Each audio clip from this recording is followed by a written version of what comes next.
What is happening, people? Look, I'm going to try and skip over this intro. If you can like and subscribe, that would be greatly appreciated. But we need to get straight into this game. You know, I'm going to have my little ref rant at the start. I need to get it off my chest. I need to vent.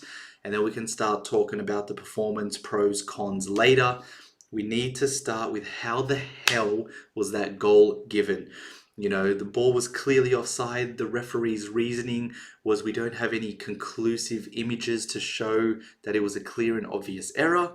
Ian Wright made a fantastic point. Why are we creating hypothetical situations for what we don't have? You know, for what we do have, the ball is clearly out of bounds. That's it. We don't have another angle, but what we have shows that it's clearly out. Why are we saying, hypothetically, maybe it's still in the arch of the ball?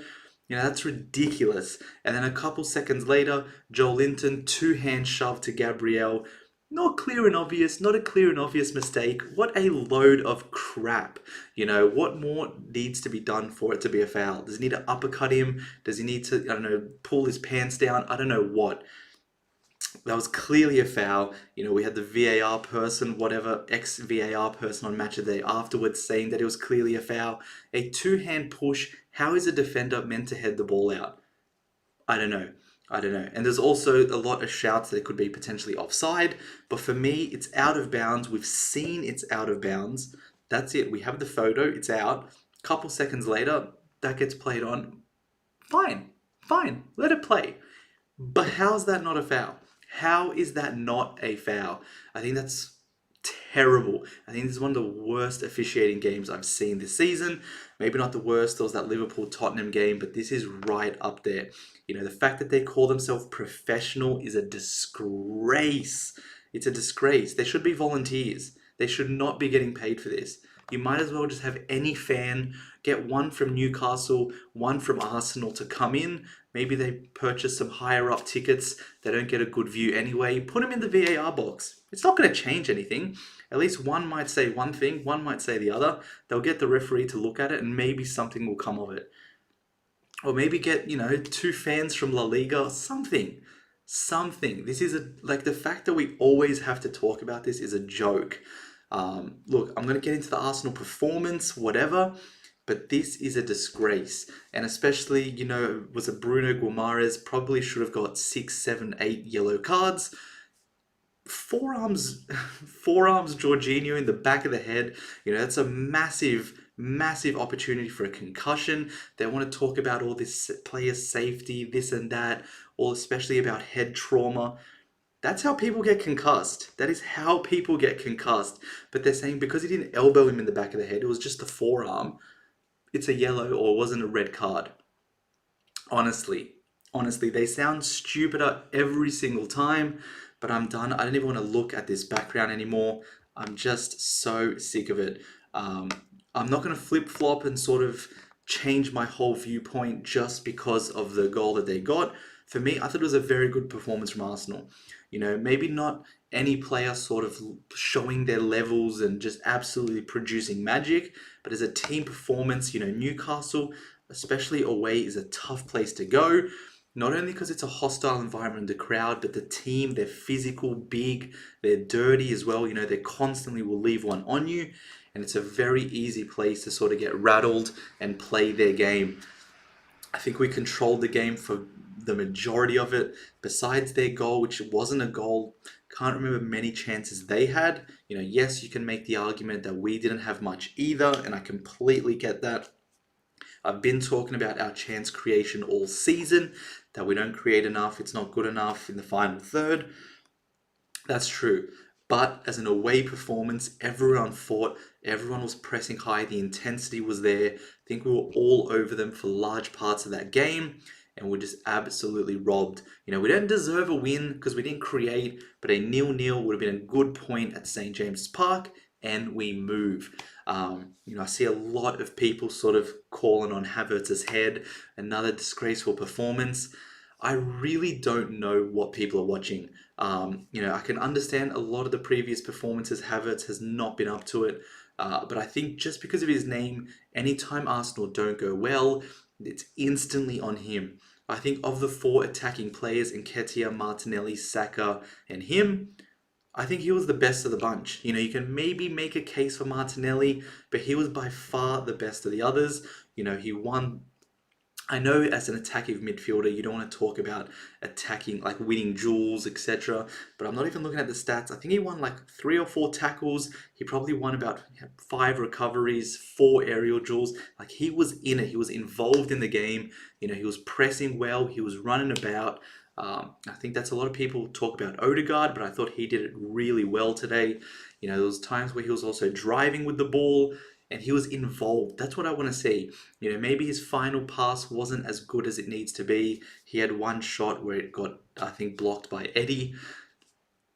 You know, I thought he played really well. I do not want to see anyone coming for Havertz today. He wasn't the man of the match, but he was definitely, for me, one of our better players. Man of the match for me definitely goes between Saliba and Declan Rice. Both absolute quality. You know, Saliba is probably the most press-resistant centre-back I've ever seen. You know, he just never loses the ball, even when it's in awkward positions and he had a touch, it's in mid-air, he's got 2 people around him. Somehow he always ends up getting it out and just, you know, clearing it. Solid performance from him. Declan Rice, huge as well. You know, he was everywhere. And I think this was one of his best, or not best games because we haven't seen a lot, but it's another game where he's really starting to stand out at that 8 position for me. You know, there was a few moments in that first half really driving through the whole Newcastle team, which is not an easy team to do it against, you know. Newcastle typically very rigid, tough. It's hard to sort of get any space. For him to sort of be able to drive through is really good signs. You know, I hear a lot of people sort of talking about the chance creation, but Newcastle away is not really a place you're going to create a lot. Maybe, you know, if we're playing a Burnley or a Bournemouth, no disrespect to those teams, but you'd expect Arsenal to create more, and then if they don't, that's when you want to question them. Today, it was professional, we fought, you know, we didn't let the occasion get to us. I don't want to change my tune just because of that one goal. You know, I thought well done to the whole team. Honestly, I don't really have anyone that I'm going to single out. A lot of people might say Eddie as well. You know, yes, he scored 3 against Sheffield, but today he was, you know, non-existent. I don't think that's the case. You know, everyone talks about Jesus' hold-up play, this and that. Thought Eddie did the same, to be honest. You know, held the ball up well, you know, was able to find spaces when he needed, make good passes, pressed high, you know, was physical. And I think a lot of people saying Vieira and Trossard should have started.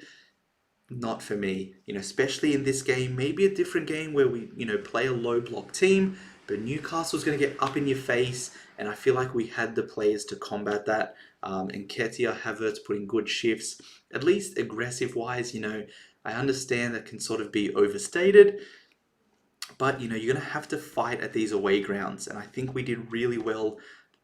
I think we did really well. Of course, I do want to see more of Saka. I do want to see more of Martinelli. I'm not going to hold him on at this game. Like I said, you know, it's a tough game. It's fine margins. You know, maybe we could have done more from our set pieces. We had a lot of corners, didn't really make enough. I don't really like everyone sort of standing at the back post. I like it when, you know, sort of maybe crowding the goalkeeper, just making small little darts around. I think it's a little bit less predictable. But whatever. I think I'm good now. I think I'm good. No, actually, I'm not. I'm still fuming, but I think I've at least gotten it off my chest. Tomiyasu, another good game from him. Raya, for me, was the one poor player. You know, he had one moment. Yes, the goal should have been disallowed, but what was he doing coming out for the ball like that? If that was Ramsdale, I know a bunch of people would go after him. So I want to see that same tune with Raya. You know, I don't want to see him get slated personally or anything, but as a performance, it was poor. It was poor. I think Vieira came on, didn't do much. Trossard came on, had some little touches here and there. Zinchenko, probably the best of the substitutes, but again, not enough. Yeah, look, we fought hard. We were in the game for a large part of it. We were probably the more controlling team. Unfortunately, controlling doesn't mean 3 points. But it is what it is. Let me know what you think of the game. Do you sort of agree with me? Do you think maybe it just wasn't good enough? Or do you think we actually did put up a fight? What do you think of the refereeing decision? Hopefully, I didn't go off too hard. I think, you know, it is You know, it's still early in Australia, had about 2.5 hours sleep, so maybe I'm wrong. Don't think so. I think I'm more likely right based on previous history of VAR, but let me know if I'm wrong. Thanks for staying this long. Make sure to like and subscribe, and I will see you in that next video. Peace.